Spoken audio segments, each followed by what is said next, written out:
The brochure came with the junk mail. Real estate flyer wedged between a grocery store ad and my electric bill. I almost tossed it. Then I saw the address. 2847 Maple Grove Lane, my house, listed for sale, $1.2 million. I sat down, heavy. The plastic-wrapped couch crinkled under me. Everything in this assisted living apartment wrapped in plastic like a hospital room. Temporary. Sterile. Not home. My hands started shaking holding that glossy paper. The photo showed my bedroom. Except it wasn't my bedroom anymore. Someone had staged it. Gray comforter where my blue one should be. Fake plants on the dresser I'd built with Sarah 30 years ago. Modern art on the wall. I'd never hung anything like that in my life. Contact for showing Melissa Chen. The brochure said my house was for sale. Problem. I was still living in it. Well, I had been. 2 weeks ago. Those utility transfer forms Melissa had me sign when she helped me move, those weren't utility forms. She'd planned this. I needed to know how bad this was. Opened my laptop, logged into the bank accounts. Primary account password incorrect. Tried again. Wrong. Recovery email showed an address I didn't recognize. What the hell? Business sale account next. $800,000 from selling my printing company last year. My retirement fund after 30 years of work. Password changed 2 weeks ago. Same time Melissa helped me move in here. Recovery questions answered by someone else. Not me. My chest tightened. That warning I knew too well. Reach for the pill bottle. Nitro for my heart condition. Hands shaking so bad I couldn't open the child-proof cap. Fumbled it. Dropped it. Pills scattered across the plastic-wrapped couch. Finally got one under my tongue. Sat back, breathed. Just breathe. Melissa didn't even know I had a heart condition. Never told her. And here she was, creating stress that could literally kill me. Found one account still accessible. The savings. Saw the transfers immediately. $15,000 to Melissa Chen, labeled loan. $30,000 to Enchanted Gardens venue. $8,000 to Bella's Bridal Boutique. $12,000 to Premier Catering. $5,000 of my money for her wedding. That was just what I could see. What was hiding in the locked accounts? I threw my phone across the room. Screen cracked against the wall. Phew-K! Then immediately apologized to the empty apartment. Sorry. Like an idiot apologizing to furniture. The timeline clicked into place. Passwords changed 2 weeks ago, right when she helped me move in. Those forms I'd signed, I'd given her everything. I should call Jake. My son warned me about Melissa, said something wasn't right. I'd defended her. She's your sister. She's helping me. Pride. Stupid pride. After Mom died, Jake got the business training, worked side by side with me for years. Melissa got nothing. Maybe that's where it started. Where I lost her. House worth $1.2 million. Business sale, $800,000. Total estimated loss over $2 million. Everything I'd worked for, everything I'd built. 6 weeks until the house closed. 4 months until her wedding. My money paying for her wedding. If I did nothing, I'd be broke in 2 years. Trapped in this plastic-wrapped prison I never chose. My phone rang, cracked screen lighting up. Caller ID Melissa. I stared at it. 3 rings. 4. 5. I answered. Hi, Daddy. How are you settling in? Her voice was bright, cheerful, like she was calling to check on a sick relative instead of the man whose life she was dismantling piece by piece. I kept my voice warm. Oh, hi, honey. Good. Just unpacking still. My free hand clenched into a fist so tight my nails cut into my palm. I know it's been a couple weeks since I visited. Wedding planning is absolutely insane right now. You understand. Of course I understood. I was paying for it with money she'd stolen. Don't worry about me, I said. She mentioned Tyler missing me. My grandson, 8 years old. I miss him too. That part was true. Everything else was performance. Maybe this weekend I could bring him by. Actually, Dad, there's something I wanted to talk to you about. Remember those property trust forms? For tax purposes, my heart pounded. She wanted more. There's one more document. Just to finalize everything. I can bring it when I visit with Tyler. Using my grandson as bait, as leverage.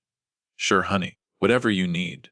The words tasted like poison. You're the best dad! I've got a client call in 5. Love you! The call ended. I sat there holding my cracked phone, hands still shaking. She had no idea I knew. None. She was that confident, that comfortable in her deception. Thought I was senile or stupid or both. I couldn't confront her directly. She'd deny everything, make me look like the crazy old man. She had documents, witnesses, probably half the family believing her version. I needed proof. Real proof.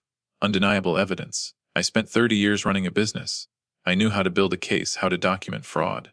She wanted to play games. Fine. Game on. Saturday she was coming with more forms to sign. I had 4 days to figure out what I was dealing with. Opened my old business notebook and started writing. Needed evidence, but how? Googled spy cameras for home. Found a nanny cam hidden in a teddy bear, $80 with Wi-Fi. Give it to Tyler as a late birthday gift. Camera ends up in Melissa's house, catches her on tape admitting everything. Ordered next day shipping. Genius plan. Or so I thought. Saturday came. Tyler ran in and hugged me. Grandpa. That hug almost broke me. I handed him the wrapped bear. For your birthday. I know it was months ago, but better late than never, right? He loved it. Took it straight to his room when they got home. His room. Not the living room where Melissa made her phone calls. Not her office. His bedroom where he played Minecraft for 3 straight days, while I watched useless footage. Melissa barely noticed the gift. Too busy with those forms. Lost my reading glasses, I told her. Can you leave them? I'll sign and mail back. She frowned but left them on my counter. I threw them in the trash the second she left. I wasn't signing anything. I'm an idiot. Of course Tyler put the bear in his room. He's 8. That's where toys go. Wasted $80 in 3 days. I'm not James Bond. I'm a 57-year-old man who doesn't know what he's doing. I needed help. Swallowed my pride. Called Jake. My son, 29, works as an engineer. Warned me about Melissa months ago. Hardest words I've ever said. You were right about Melissa. Silence on the other end. Then, I know Dad. I've been tracking it for 2 months. He already had a file. Property records showing the timeline. Bank transfer documentation. Contact information for a lawyer. Someone from her ex-boyfriend's family. Turns out Melissa tried this exact scheme before. 3 years ago. Wealthy sick father of a guy she was dating. Family settled privately to avoid scandal. Jake found the lawyer. They'd testify about the pattern. Why didn't you trust me sooner? Jake asked. His voice was hurt, not angry. Made it worse. Pride, I said. Stupidity forgave me. Let's just stop her now. We were partners. Despite the tension, despite my stubbornness, we were finally working together. Jake suggested old-school surveillance. Follow her. See what she does. Tuesday mornings, Melissa had a routine. Starbucks on 5th Street. I sat 3 tables away with a newspaper and my phone recording. Heard everything. Her voice, casual and confident, talking to a friend. He doesn't suspect anything. Wedding's safe. Venue deposits already paid. Then she laughed. Actually laughed. The old man won't even notice it's gone. Old man. That's what I was to her. Not dad. Not family. Just some old man to rob. My hands shook holding that phone, but I had her voice. Her admission. Evidence. Then came the wiretap. I crossed lines I never thought I would. Heard her talking to Brian, her fiancé. 35, attorney, seems like a decent guy. Dad gave us the wedding money. Melissa told him. That's so generous, Brian said. We should really thank him properly. She changed the subject fast. Brian didn't know. He had no idea she was lying to him, stealing from me, playing us both. When I realized that, something shifted. Brian wasn't my enemy. He was another victim. And when he found out the truth, he'd leave her. Natural consequences. I wouldn't even have to be the bad guy. Just show him the evidence and let karma do the rest. The plan started forming. Wedding venue meeting in 3 weeks. Cake tasting. Brian would be there. That's when I'd do it, present everything. Let him see who he was really marrying. Let the truth destroy what she'd built on lies. Jake and I planned it down to the minute. Target was Melissa's venue meeting. Upscale place. Private tasting room. She'd be there with Brian and the wedding planner. We'd arrive unannounced with everything. Bank statements showing the unauthorized transfers. Audio recordings from the coffee shop and the wiretaps. Property fraud documentation. Even had the ex-boyfriend's family lawyer on standby, if we needed testimony about her pattern. The goal wasn't just to expose her. It was to let Brian see the truth. Once he saw it, really saw it, he'd leave. The wedding would cancel itself. No money from me meant no wedding. Everything she'd built would collapse. And I wouldn't look like the villain.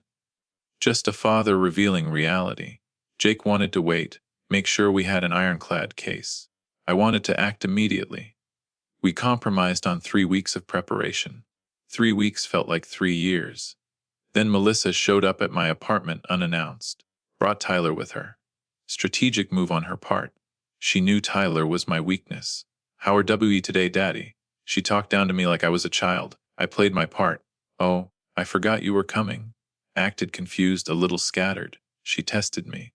"Remember those trust documents you signed?" I kept my face blank. "For taxes, right?" Perfect performance. She bought it completely. Tyler hugged me. "I love you, Grandpa." I almost broke right there. Had to excuse myself to the bathroom, compose myself, fight back the tears.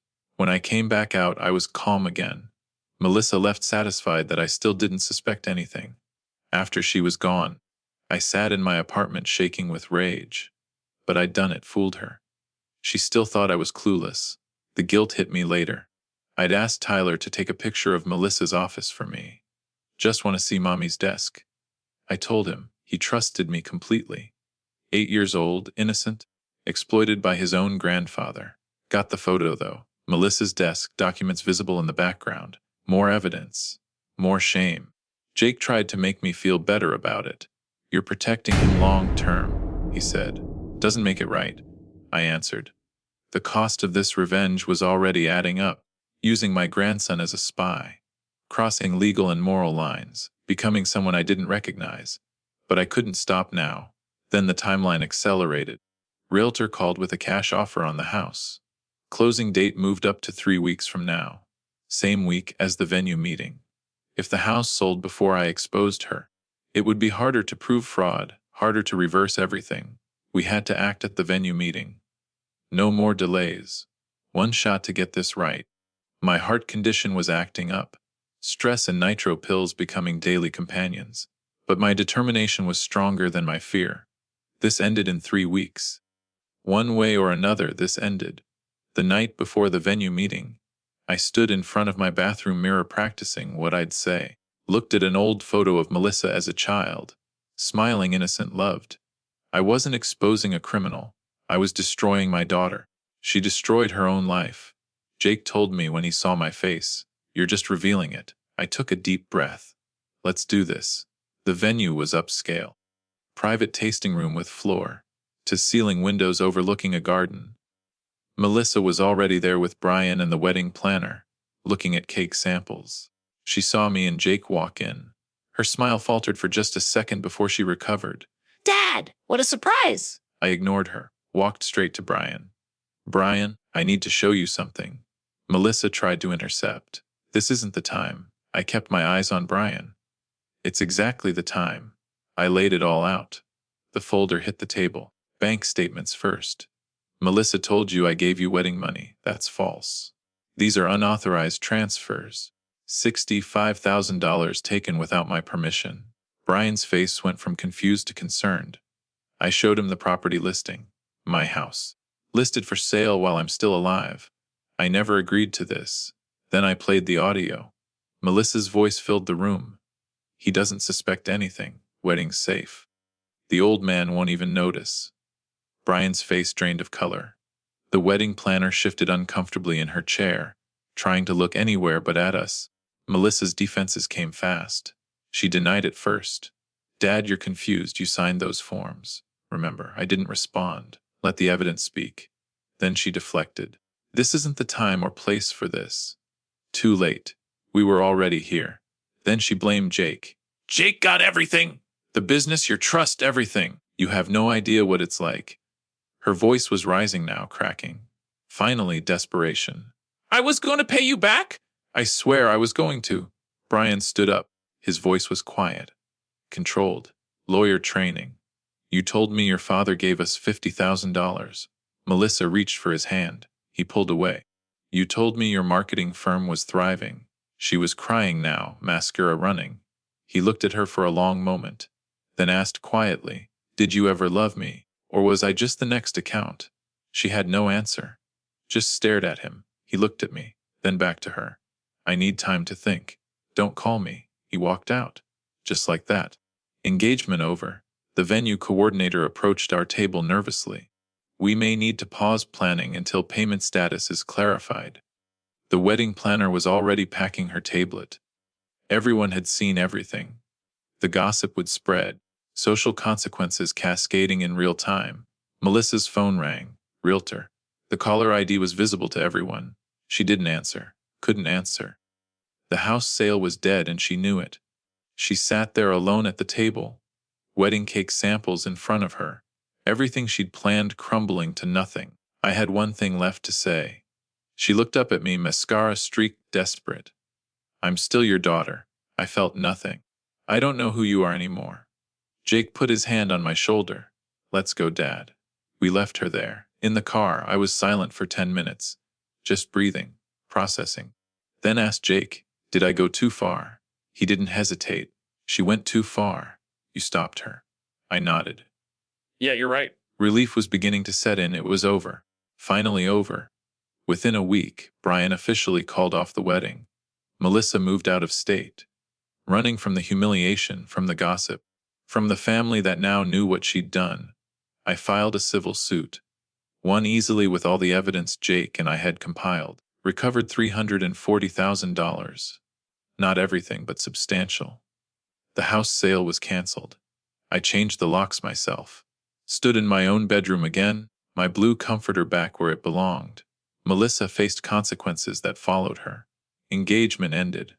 Brian married someone else a year later, I heard. Wedding canceled. Lost all her deposits. Her reputation destroyed as the story spread through family and friends. Wage garnishment for years to pay back what the court ordered. Natural consequences. Karma delivered exactly what she'd earned, but it cost me too. Tyler, my grandson, haven't seen him in 6 months. Melissa's choice. Her way of punishing me. I sent letters. She returned them unopened. That's the price I carry. The one thing I'd change if I could. My cousin thinks I went too far. Couldn't you have handled it privately? She asked at Thanksgiving. Maybe. I don't know. I accepted her disagreement and moved on. 6 months later, my life looks different. Sold the big house, bought a smaller condo. Fresh start.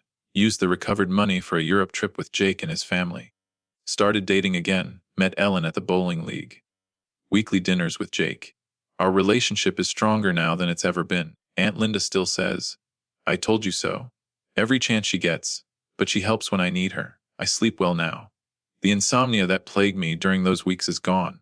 I'm not lonely anymore. Built deeper connections, real ones with people who actually care. The future feels hopeful instead of terrifying. Sunday morning in my new condo, making breakfast. Jake's daughter Emma is visiting. 6 years old, gap-toothed smile. Reminds me of Melissa at that age. Hurts and heals at the same time. She asks, why doesn't cousin Tyler come over anymore? I flip the pancake. Think about how to answer.